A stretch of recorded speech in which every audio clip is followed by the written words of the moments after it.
Welcome back to Crypto Corner here on Schwab Network. I'm Jenny Horn, and joining me today is Nate Peterson, Director at the Schwab Center for Financial Research. So Nate, thanks for joining the program. Of course, let's start with Michael Saylor's strategy. What is the latest on the potential purchases of Bitcoin and some of, unfortunately, the downward pressure we've seen with strategy shares? Yeah, good morning, Jenny. Yeah, so this is, looks like a very important, topic for the crypto community, what's going on technically. So yeah, let's get into it. The story here is that CryptoQuant CEO, Mr. Young, basically said that Michael Saylor's strategy should preserve cash right now instead of trying to buy Bitcoin like it, typically does, especially when prices go down, because their preferred perpetual stock product, STRC, the amount of dividends that they need to pay and their ability to finance those dividends here has just been coming really short, even as the price of Bitcoin has been coming down. So one of their products here, this STRC, it should be trading around par value if the presumption is that they're able to pay their dividends going forward. Right now, it's trading at $83, $17 below par. MicroStrategy is trading down at what I'm looking at, $99. It's basically the lowest level since 2024. So there's been some selling pressure, obviously, on both MSTR and STRC.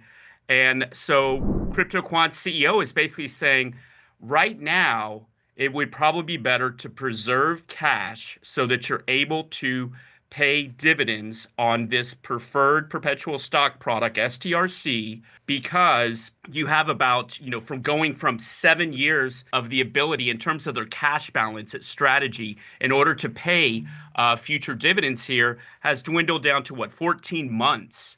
And so, Jenny, we had a show about a month ago or so where strategy got a lot of press for selling, 2.5 million worth of Bitcoin in order to fund one of their payments. Michael Saylor subsequently came out and said, nope, it's back to business. We're buying Bitcoin. Got a little bit of a positive response from that. But since then, it seems like the confidence around strategies, they've been lower. They've been below their net asset value before in the past.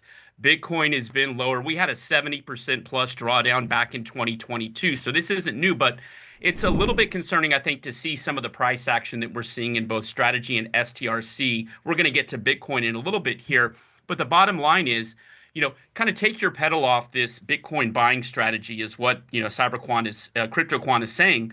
And therefore just preserve that cash for capital preservation. And then when we get a recovery potentially in Bitcoin, in the price of Bitcoin, then that might be the time where, buying Bitcoin might have better kind of theoretical price momentum to the upside rather than trying to defend price levels of Bitcoin because it's dropped down here. And strategies, average cost per Bitcoin, I believe, is around 74K or so. So look, we're at 60K-ish on Bitcoin, so they have unrealized loss on that. And so this is going to be something to monitor in the coming weeks, I think. So for crypto traders, for the crypto community, given that this strategy is basically, a pillar in terms of the HODL theme, and this is an important development that appears to be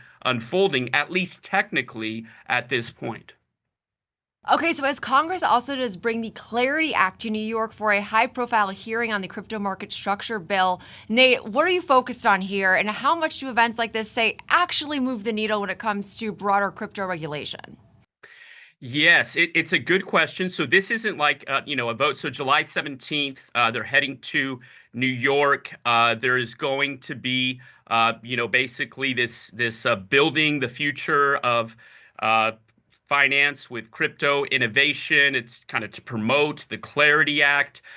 We've already seen, this back and forth on the Clarity Act here in 2026. Uh, it needs to be where do we stand? Why are we talking about this? Why is this important? It's not even a vote or anything like that. Well, there's a recess that's coming up in August, and we've got midterms that are coming up in November. And where we stand is that ideally, if you can get a floor vote on and a passage on the Clarity Act, we have 53 Republicans that are on board. They need 60 votes in order to pass the Clarity Act. So that needs 7 Democrats. 2 Democrats have publicly supported the bill.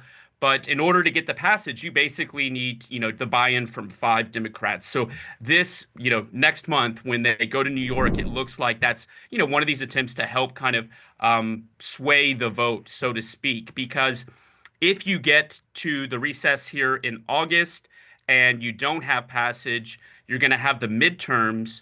And, this could, if you don't have a passage by then, we could be going into 2027, which would just kind of drag this out. Now, if you go to the prediction markets, right now they're pricing in 60 to 70% that the Clarity Act will be passed in 2026. So this is just something to monitor. Why?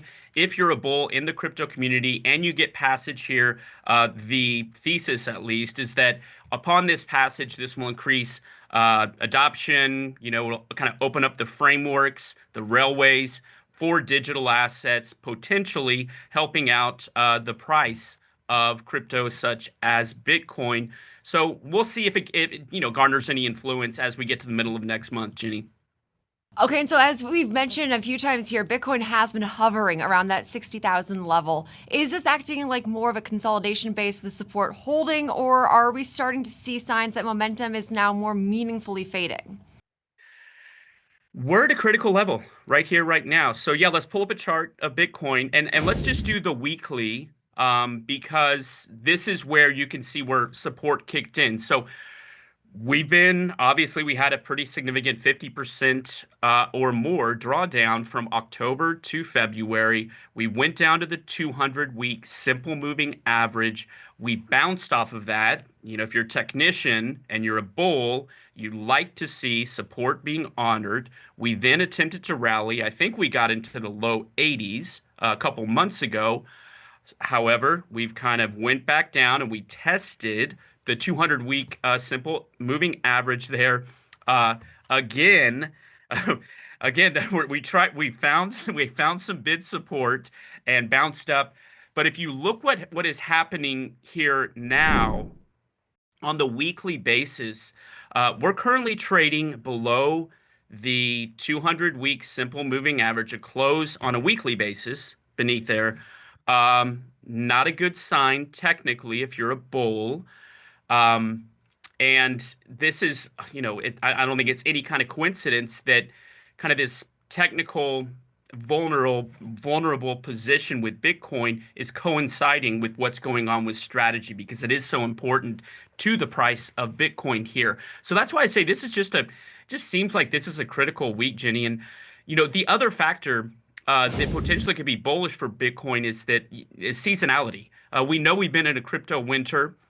If you look at the 4-year cycle and what tends to occur in terms of rallies and then drawdowns and rallies and drawdowns, timing-wise, if we can get to roughly the September-October timeframe, historically, from a timing perspective, that is when we generally see the price of Bitcoin trough and then begin to move back into an uptrend. There's no guarantee that's going to happen.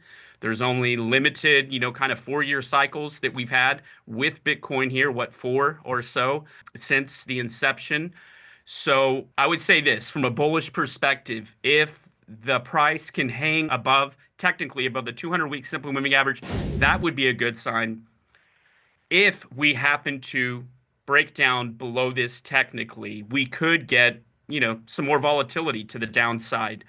It's not the end of the world, in terms of, those that have been in Bitcoin and crypto for a number of years know that volatility comes with this type of investment. I would say the next kind of key juncture would be that Clarity Act, and then let's see when we get to September and October and see if seasonality kicks in.